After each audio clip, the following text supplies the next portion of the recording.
For me, the winter conjures up images of dark nights, short days and persistent bad weather. So trying to keep fit, healthy and active is always a tricky one. Well, for a lot of us, to keep our fitness levels topped up and our bike fix satisfied, we'll turn to training indoors. And that's going to mean using a turbo trainer. But is indoor training actually going to make you fitter? And where should you even start? Well then, thanks to Garmin, they've sent me through this, the brand new Tacx Neo 3M Smart Trainer. So using this combined with the Tacx training app, I'm going to follow one of their training plans for the next 5 weeks to hopefully get me fitter, faster and race ready. So let's get unpacking.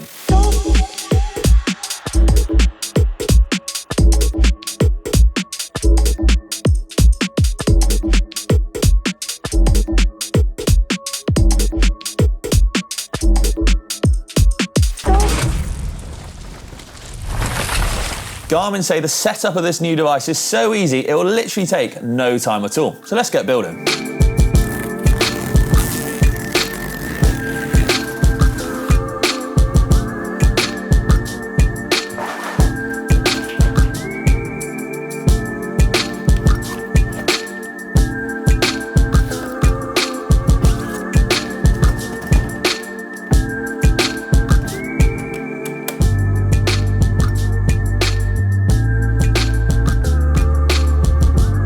The Tacx Neo 3M is Garmin's latest indoor smart trainer, a direct drive device that can be configured so that almost any bike will fit it. With a built-in cassette, motion plates to help reduce fatigue built in as standard over the previous Neo 2, and increased power accuracy, this should be just the thing I need to get race ready. Stop the clock, that literally took no time at all. Straight out of the box, it's ready to go. Now this comes set up with an 11-speed cassette on it and a 142 through axle. So I am going to have to make a few more alterations to get it ready for my cross-country bike to go on it by making it 148 and a 12-speed, but luckily you can change all the spacers necessary for that and the free hub body as well. So let's do that, Mo.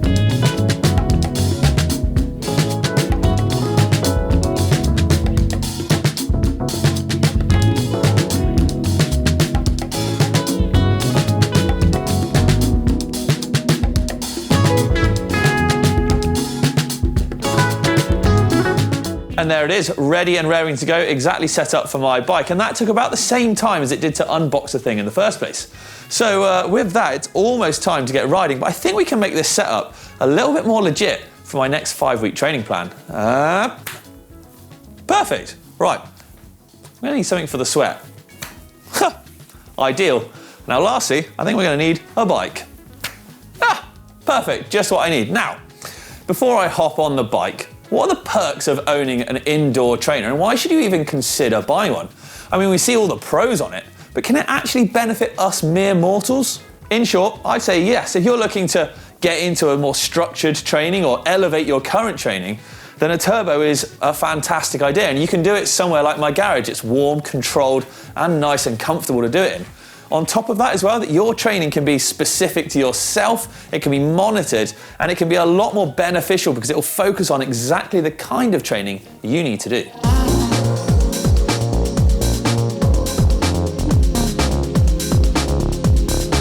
You might be asking yourself, and is indoor training or using a turbo even for me? I see roadies doing it all the time, but what about me as a mountain biker? Well, actually, turbo training or indoor training as a whole can have a huge benefit to your riding. As I mentioned earlier, the ability to tailor and monitor your riding can have a massive positive impact. So the ability to be able to narrow down and single out any areas of weakness in that controlled environment is going to play huge dividends in the long run. I'm going to use myself as a practical example here. So getting out for a good ride now and again isn't too much of an issue to me. So baseline fitness is always pretty good, shall we say. However, sort of structured top-end power and sort of prolonged intervals aren't really something I'm ever thinking about when I'm out riding because, well, I'm normally just too stoked to be out riding, so don't really think about the effort or the training I'm doing. Because of that then, that's where a turbo plays perfectly for myself because it means I can focus on those areas without getting too carried away. And using a dedicated plan is even better, but we'll get onto that in a bit. Mountain biking, it's also a really explosive sport. So recreating that out on a normal ride with friends or narrowing down on that kind of area specifically can be really tricky. There's also tons of variables, ground, weather conditions, bike wear and tear, all sorts that can really affect it. So hopping on that controlled bike, I know I've harped on about that a little bit, but it really does make a difference. It means that your results can be measurable and compared to in the future because the conditions will always be the same.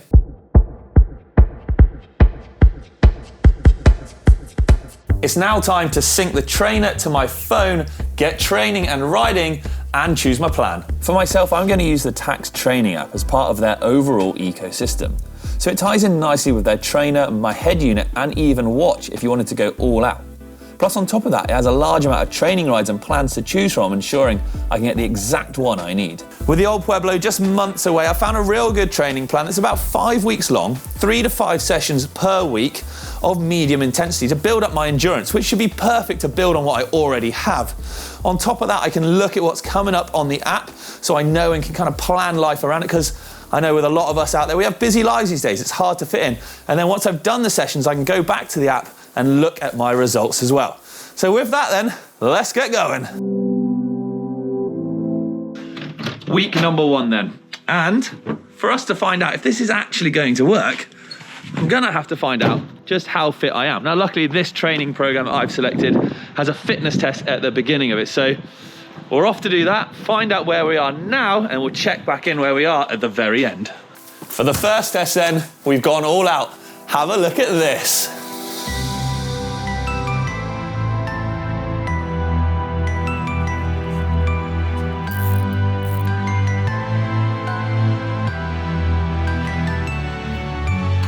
So then, as I begin my FTP test to kind of find out where my current fitness levels are at, it's not going to be fun. I've done a lot of these and I'm going to get very sweaty. So in the meantime, what is an FTP test? And why should you really do one? FTP, or functional threshold power, is a measure of power in watts that a rider can sustain over a long period of time. An FTP test is a great thing to do as it gives you a solid metric of just how fit you are, and once you've got your result, can be used to help set training zones and be used as a reference point in the future to see if you've got fitter. Oh my God. I hate FTP tests. But from the numbers, we're not too bad. So we come in at 297, which is a little bit below what it used to be. That's 279 watts. So it's a good benchmark. Hopefully I can improve on that, certainly not get any lower. I'm gonna go get my breath back. We've got 5 weeks ahead of us now. Let's get this done. Oh my God. Oh. Right, I'm having to wear a hoodie. It's January and it's flipping Baltic out. Proper minus temperatures, so yeah, needs must. I don't even need a fan going. Now you might be wondering why I chose the program that I did. Basically what it's going to do is help build up a good solid endurance base, and some good long rides in this plan with some sort of fairly high tempo work as well for prolonged periods, which is really going to hopefully bump up my FTP. Gotta go.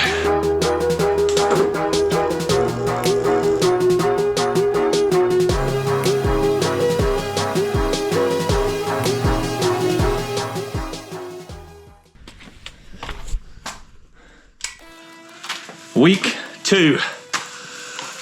Still got the rig set up looking beautiful. Training plan only ramps up now. Let's get some more lights going on here.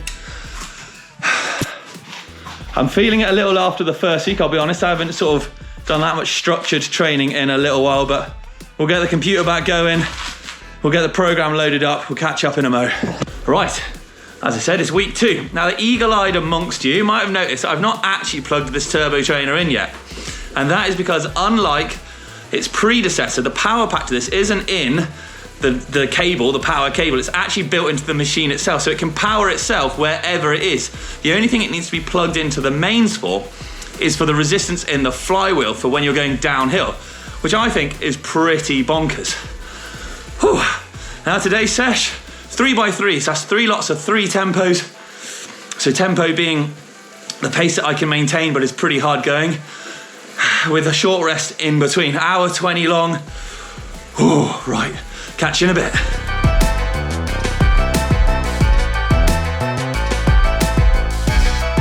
It never gets any easier.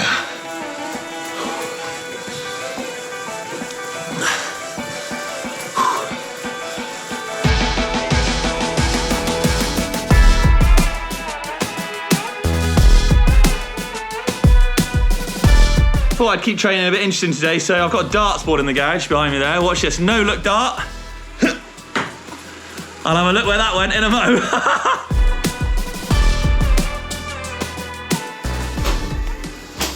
Oh, and we're done. That was a good sesh. See how my dart ended up. Okay. What is it? I may have been just off the board on that one. Yikes, don't tell Amy.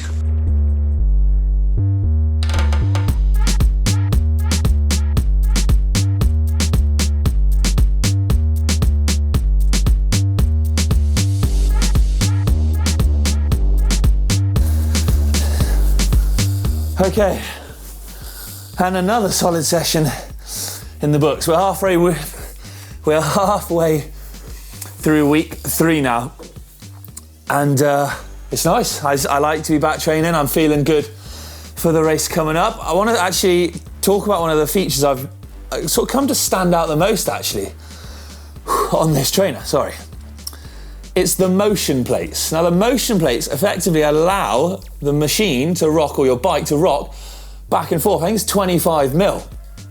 Now what that does, you can lock them out, but it helps sort of reduce the fatigue when riding. So if they're locked out solid, all the small vibrations, all the movements are just going through you, your joints, your whole body, and you're riding almost tenser. Whereas now, if I start pedaling, you see it rocking backwards and forwards a touch.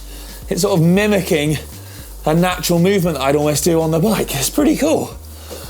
Okay, we got another session this week. I'm gonna get outside, do some riding at the weekend, see how I feel, see how this is sort of paid off on real bike time. We'll catch back up then. It's the end of the 3rd week, people, and I'm feeling pretty good. The indoor riding is going well. The training plan seems to be suiting my needs. I'm feeling fit and strong and healthy, even after just the 3 weeks. But I want to know how indoor riding is going to translate to the real world, to outdoors, to mountain biking, because that's, you know, what we all want to know. So I'm heading up the local, the XC bikes in the back of Horace here. We're going to go spin some laps, see how we get on, compare it to maybe some times, just have a little feel of how I was, because we're going to a local I know the loops like the back of my hand, this one here in fact. And then I'll catch back up with you at the end of the ride, so I'll see you in a bit.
Okay, great little ride done.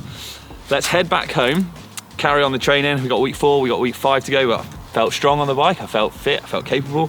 It's pretty slippy conditions out there, so it's kind of hard to compare sometimes, but a lot of fire road sprinting where you can really tell where you're getting the power down, and felt good, so onwards. Right, we're heading into week 5. I've got a couple of sessions this week. We're back at home checking in, and I've got my final FTP test to do before we're done and dusted and I head out to America. Now, it's, you know, definitely been beneficial, I think, using indoor training this past 5 weeks. And, you know, I have used it in the past as well. And I find sort of the rigidity to a point and the structure of it really does help. However, that flexibility of being able to choose your plan that's tailored to you and your fitness ability, that's a really big thing here, I think, is that actually you can choose plans on the Tacx app which you think are achievable but going to be tough, or whether that be regards to effort or time, is really beneficial. Now this week I've got one in here, it's like 8x1 power with a 30-minute tempo session in it. So that tempo is going to help build endurance. But as I said at the beginning of the video, mountain bikes, very stop-starty, very sprinty. So these 8x1 minutes of essentially sprints really help to train that in as well. And if I want to adapt that in the future, I can choose sort of their brickwork or their racing programs as well, which will be exactly to what I need. But it means I've got to do this session, I've got another one to do. We'll get them done and we'll check back in at the FTP test. Okay, so let's get that 30-minute tempo, 8x1 sprints in. I'll be honest, feeling a little unmotivated because it's been a hectic week at work and I'm a little bit tired, but turbo set up, that's the convenience of it. Things are looking good. Let's go riding. So my laptop's died. I'm going to use my phone this time on the Tacx training app. So here we go. That one, Bazinga. And that one, it's synced. And there we go. Start now. Bazinga. So that is synced to my heart rate monitor and the Tacx trainer. So it's pretty convenient really, and remember, that trainer's not even plugged in. That's actually pretty smart. Anyway, catch you in a minute, we got train.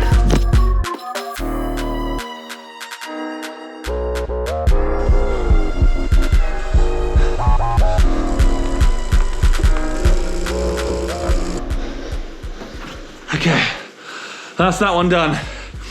Time for an FTP test, but first, let's get this place looking a bit jazzier.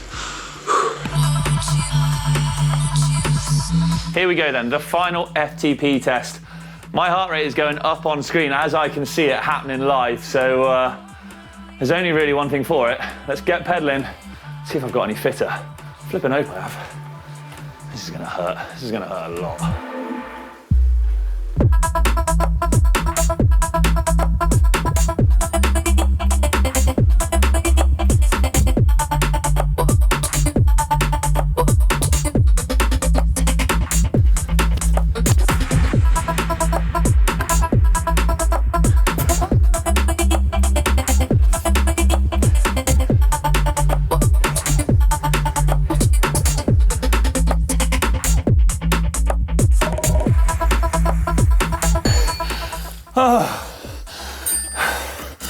And we out. It's been a while, so I'm gonna get my breath back, go take a shower, and I'll catch you back at the house. Woo! Okay, and we're done. Now, the result of that final FTP test was 303. Yep, so I'd actually gone up 6 watts from the beginning of the 5 weeks. Now, that might seem a negligible amount, and you could argue that maybe I felt better one day than I did the other day. However, I think the main takeaway here is, one, that FTP has actually gone up over a 5-week course, but also my just general fitness and bike fitness as a whole, my ability to sustain efforts, my ability to ride longer at a more consistent pace has also increased. So it definitely does prove that indoor training does play a huge part in maintaining and improving fitness, and is well worth, if you are looking at racing or just improving your fitness, investing in a turbo trainer regardless of its price. Like I said, this Neo 3M that we've got is the flagship model. However, there are models starting from far cheaper at far more attainable prices to really suit every need and budget out there. Is this something that you'd consider doing off the back of seeing this? I definitely think it is worth a think. And have you tried indoor training in the past? Maybe you've had a good experience, bad experience. If you have, let me know in the comments down below. I need to go get a cup of tea now. I need to go get chilled out and let my heart rate finally recover, because that's been a hectic morning for me. But thank you very much for watching. If you like this video and you want to see a bit more indoor training, a bit more adventure stuff from me maybe, let me know in the comments down below. Like and subscribe, of course, and I'll catch you next time.